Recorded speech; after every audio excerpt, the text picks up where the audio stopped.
여러분, 오늘 내 생일이야. 이 말을 영어로 만들면 문장을 어떻게 만들어 보시겠어요? 아마 많은 분들이 Today is my birthday라고 할지 몰라요. 근데 영어를 좀 하시는 분들이나 원어민들은 이렇게 표현하기보다는 이렇게 말하죠. It's my birthday. 자, 근데 It's my birthday에 오늘이라는 의미는 어디 들어있으며 사실 Today is my birthday도 문법적으로 틀린 문장은 아니거든요. 그러면 두 문장의 뉘앙스 차이는 어떻게 날까요? 그리고 더 중요한 건 우리가 이걸 왜 이해해야 될까요? 자, 뭐냐면요. 이 두 문장을 이해함으로써 우리가 한국말로는 설명할 수 없는 어떤 영어식 사고에 접근하는데 큰 도움이 되고요.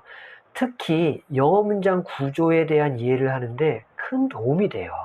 자, 볼게요. Today, my birthday. 자, 오늘이 내 생일이라는 것을 말할 때 어떤 단어가 더 중요할까요? 당연히 my birthday가 더 중요한 말일 거예요. 그런데 영어는 주어가 더 강조되거든요. 거의 항상.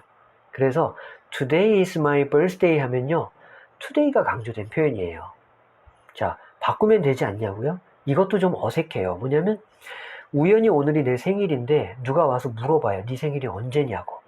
그때 my birthday is today 뭐 요 정도 이렇게 제한적인 상황에서만 어울리지 오늘 내 생일이야 라고 말할 때는 좀 어색한 표현이에요. 자, 그러면 해결책이 뭐가 있을까요? 자, 바로 주어를 하찮게 만들면 돼요. 자, 주어를 어떻게 하찮게 만드냐면요. it을 이용하면 됩니다. 얘가 오늘의 주인공이에요. it. 그래서 it's my birthday 하면요. 자연스럽게 my birthday가 주어보다 더 강조되는 표현이에요. 자, 그리고 today is my birthday는 또 언제 쓰냐면 뭐 이렇게 상황을 억지로 만들어 보면 되겠죠. 친한 친구가 있는데 오늘이 내 생일인데 그걸 몰라주고 있는 거예요. 그러면 서운하겠죠. 그때 이렇게 말하면 되겠죠. Today is my birthday. 자, 즉 뉘앙스는 분명히 두 문장이 이제 다르다는 거 어느 정도는 아시겠죠. 결국 it은 주어를 하찮게 만드는 건데 주어뿐만이 아니라 다른 말도 하찮게 만들어요. 자, 왜 it이란 단어를 쓰면서 이 자리를 하찮게 만드냐면요. 너무나 뻔할 때. 자, 예문을 볼게요. 띵동, who is it?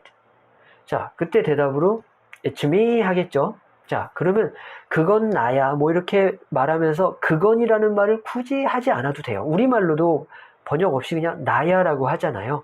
자, 그럴 때 it's me가 어울리는 거고요. Who did you meet yesterday? It was Jimmy. 이럴 때도 it이 너무나 당연할 때 이럴 때 it을 쓰는 겁니다. 자, 오히려 생략하기도 해요. 자, 우리가 자주 쓰는 말들인데요. Nice to meet you. Good morning. Welcome to Korea. 자, 이런 말들은 앞에 itis가 생략돼 있어요. 너무나 당연한 말들이거든요. 그리고 sounds great. 뭐 doesn't matter. 이런 것도요. 주어가 it이라서 생략이 됐다라고 생각하시면 됩니다. 뒤에 좀 말씀드리겠지만 영어 문장에서 주어 동사가 생략되는 경우는 이거 말고는 거의 없다고 보셔도 돼요. 그리고 영어는 문장 구조에서 이거 말고는 생략이 안 되고 꼭 나타내줘야 되는 말들이 있어요. 그거 이제 뒤에 설명을 해 드려 볼게요. 자, 아무튼 시제를 표현할 때도 생략하면 안 되겠죠. It was nice to meet you. 그러면 이제 뭐 너를 만난 건 좋았었어. 이런 뉘앙스로 말할 때 쓸 수 있겠죠. 자, 두 번째. it을 쓰는 이유는요. it을 씀으로써 다른 것을 돋보이게 하려고 해요. 아까 나온 It's my birthday와 같은 맥락인데요. 자, 지금 따뜻해, 여기 따뜻해 라는 말을 할 때 굳이 지금 여기라는 말을 하지 않아도 대화를 듣는 사람이 이해할 수 있잖아요. 그럴 때는 warm이라는 단어에 초점을 맞춰서 그냥 It's warm 하는 거고요. 자, 지금 9시야도요. 9시야 라는 말이 더 중요하잖아요. 그래서 It's 9 하는 거예요. 근데 예를 들어서 그 날씨 따뜻해 라면서 그 날씨를 강조하고 싶으면 당연히 the weather라는 말로 바꿔서 써야겠죠. 그리고 라디오 15를 들어도요. It's 9이라고 하지 않아요. The time is 9 그래요. 왜냐면 띠 하는 그 시간, 띠 하는 그 시간이 9시에요 라고 말을 해주기 때문에 그때는 The time is 9 띠 이런 식으로 표현이 되는 거예요. 그러니까 항상 it을 쓰는 건 아니라는 말씀이에요. 그리고 때로는 동사를 강조할 때도 it을 써요. 자, open the door. 자, 문 열어지만 열어를 세게 말하고 싶으면요. 그때는 뒤에 the door를 it으로 바꿔도 돼요. 그리고 좀 작게 표현하겠죠. open it. 한번 따라해 보세요. open it. 자, 그러면 open만 말해도 되지 않느냐라고 질문을 하실 수 있겠는데 영어는요. 그게 안 돼요. 자, 뭐냐면 it은 또 이때 써요. 문장 구조에서 자리를 채우려고요. 자, 여기서 또 하나 영어식 사고의 중요한 점을 하나 말씀드릴게요. 자, 우리나라 말은 나 알고 있었어 할 때요. 나 알고 있었어 해도 돼요. 그리고 뭘 알고 있었는지 상대방이 인지하고 있으면 그 말을 꺼내지 않아도 별 문제가 없어요. 근데 영어는 I knew 하면 너무 어색해요. 그게 뭔지 알고 있어도요. I knew로 말을 끝내면 되게 영어는 어색한 문장이 돼요. 예를 들면 끝까지 말해줘야 돼요. I knew the information. 자, 근데 the information이 뭔지 뻔하면 생략하는 게 아니라 it이라도 넣어줘야 돼요. 이게 왜 중요하냐면요. 영어는 항상 어떤 습성이 있냐면 문장 구조를 완성하려고 하는 그 습성이 있어요. 끝까지 완성하려고 하는 습성이요. 근데 우리말에는 그런 감각이 없거든요. 그래서 어쩌면 우리한테 영어가 어려운 거일 수도 있어요. 이걸 조금 좋게 표현하면 우리나라 사람들은 우리말을 씀으로써 굉장히 유연한 사고를 하게 되거든요. 그래서 말을 생략하는 게 되게 많아요. 즉 눈치가 빠른 거죠. 근데 영어권 사람들은 아마 경험해 보신 분들은 아실 거예요. 되게 답답해요. 융통성이 없어요. 그게 언어 때문일 수도 있는데 자, 이 사람들은 왜 그 말을 생략했는데 왜 못 알아듣지? 가 아니고요. 그냥 말을 끝까지 다 해줘야 돼요. 즉 눈치 빠른 우리가 눈치가 느린 사람한테 말할 때 하나하나 다 설명해 줘야 되잖아요. 답답하죠. 근데 어쩔 수 없어요. 그 사람을 이해시키려면. 영어도 약간 우리가 이런 식으로 접근을 하셔야 된다는 거예요. 저 무슨 말인지 아시겠어요? 자, 그리고 이게 어디까지 확대가 되냐면요.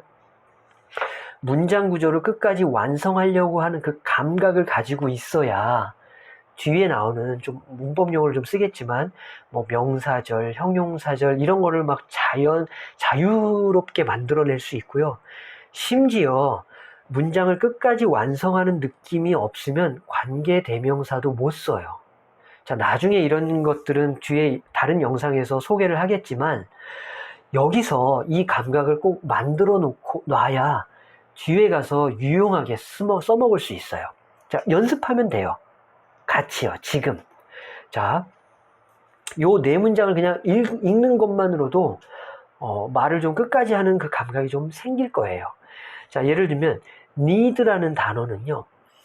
뒤에 어떤 말이 꼭 따라와야 돼요. 물론 영어에서도 동사에 따라서 I jump, I stand 뭐 이런 말은 뒤에 뭐가 안 따라와도 완성이 되잖아요. 근데 여기 나와 있는 단어들은 말을 끝까지 해줘야 돼요. 자, 즉 I need 하면 안 돼요. 외국 사람, 원어민들이 답답해요. 뭐 하면서요. 그게 뭔지 뻔해도 말해야 돼요. 뭘로 말한다고요? it로요. 자, 그래서 한번 요 네 문장을 같이 읽고 지나가 볼게요. 자, 첫 번째부터 시작. I need it. I got it. You did it. 혹은 You did it. 뭐 강조하는 말에 따라 조금 달라지겠죠. Have you done it? 자, 요런 식으로 꼭 뒤에 it이라도 붙이는 그 감각을 만들면 문장을 완성하는 그 느낌을 좀 우리도 만들어낼 수 있어요. 자, 일단 연습은 여기까지 하고요. 결국 문장 구조의 자리를 채우는 게 it의 마지막 역할이었어요. 자, 그럼 우리가 과연 이 it이라는 걸 이해하고 어느 정도 문장 구조에 대한 그 감각을 조금 설명해 드렸거든요. 근데 여러분들은 아마 대부분 이해하셨을 거예요. 이해 못하셨으면 뭐 반복해서 보시면 돼요. 자, 그러면 어떤 변화가 생겼는지 제가 한번 증명을 해드려 볼게요. 자, 뭐냐면 이 두 문장을 한번 여러분들이 읽어보세요. 자, 제가 읽는 게 아니라 여러분들이 뭐 작은 소리도 상관없어요. 한번 읽어보세요. 자, 첫 번째 문장 시작. 자, 읽으셨죠? 자, 두 번째 문장도 한번 읽어보세요. 자, 여러분들이 지금 어떻게 읽으셨냐면요. 무의식적으로 이렇게 소리를 내셨을지 몰라요. 자, 그걸 제가 좀 과장해서 표현을 해볼게요. It's my birthday. 자, 첫 번째 문장은 이렇게 읽으셨을지 몰라요.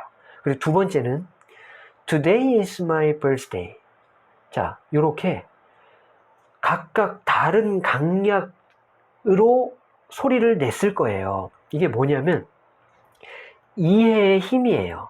뭐냐면 여러분들이 지금 뭘 이해하시냐면 it, 그 it이라는 게 하찮다라는 거에 대한 이해. 그리고 두 번째, 영어에서는 동사를 좀 중요시하는 경향이 있다. it이 아니라면 그걸 알고 있으면 무의식적으로 약간 이런 식으로 소리가 나요. 이해의 힘이 얼마나 대단한지 아시겠죠? 자, 이런 식으로 하나씩 영어를 이해하고 같이 공부하다 보면요. 뭐 인토네이션이라고 하는 것들이 뭐 머리를 쓰지 않고 그냥 자연스럽게 무의식적으로 흘러나오기도 할 거예요. 자, 요약을 해볼게요. 오늘 영상에. 결국 it은 뭐 그냥 너무 뻔한 말 아니면 it을 씀으로써 다른 것들을 돋보이게 하려고, 그리고 빈자리, 영어는 문장 구조에서 빈자리를 구멍을 낼 수가 없어요. 그 빈자리를 꼭 채워야 돼요. 그때 it이 유용할 수도 있다라는 거예요. 결국 it은 그것이라는 말이 아니에요. 네, 대부분 다 해석이 안 될 때가 더 많아요. 그걸 꼭 기억하고 계셔야 되고요. 더 요약을 하면요. 요렇게 보이면 돼요. 자, it을 딱 본 순간 좀 하찮게 여겨지는 감각이 있으면 오늘 영상은 성공하신 겁니다. 자, it은 여기서 끝나는 게 아니라 다음 영상들에서 조금 더 설명이 될 거예요. 그러면 되게 재미있고 흥미로운 부분들이 많이 나옵니다. 그리고 요 하찮아 보이는 요 느낌을 계속 사용할 겁니다. 자, 오늘 영상은 여기까지 하고요. 자, 마지막 멘트 또 역시 하고 끝내겠습니다. 보글리시는 희망입니다.